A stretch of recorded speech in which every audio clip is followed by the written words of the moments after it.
Hlavnou myšlienkou PRD sa ukrýva nielen zábava pre tieto deti a návštevníkov vôbec tohto dňa.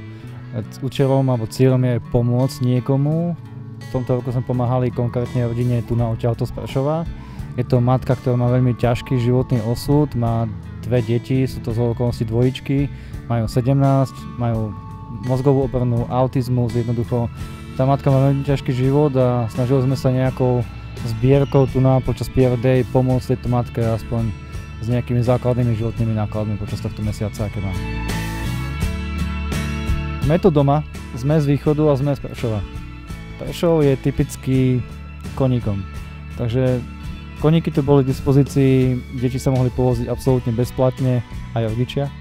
Boli tu ľudia, ktorí v živote na koníkovi nesedeli a dnes mali tú šancu to zmeniť. Bola tu ukážka jazdnej polície z Košíc, takže bolo to niečo úžasné vidieť, čo tie koníky dokážu, ako sú vycvičené a je za tým určite kopec roboty, aby tie koníky vedeli to, čo vedia. Okrem toho Prešov je známy futbalom, máme tu najstarší futbalový klub v Československu kedysi. To znamená, že bola tu šanca zakopať pokutové kopy.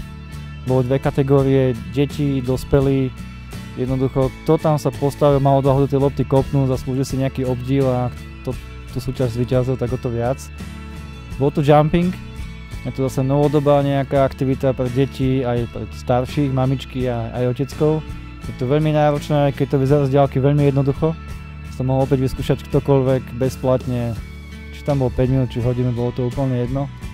Okrem toho mali sme tu veľa odvážnych detí, ktoré nemali teda žiadne predsudky, aby sa postavili na pódium, zaspievali nejakú pieseň, zaslúžia si takisto obdiv.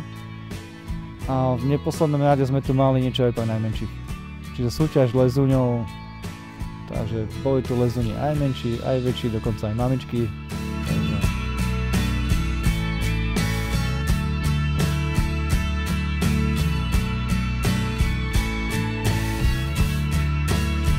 Pevne dúfame, že naše aktivity pôjdu aj za hranice nášho mesta, takže v najbližšom čase chystáme ďalšie akcie.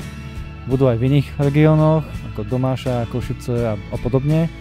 Takže tie aktivity budú mať záber do športu, do kultúry. Jednoducho cieľom je stále pomôcť niekomu. Ten niekto nemusí byť nejako sociálne alebo zdravotne znevýhodnený. Chceme pomáhať aj deťom, ktoré majú napríklad výnimočný talent. Či v oblasti športu, alebo kultúry, alebo majú vynikajúce výsledky v škole. A týmto deťom chceme pomáhať dlhodobejšie, nielen nejakou jednorazovou pomocou.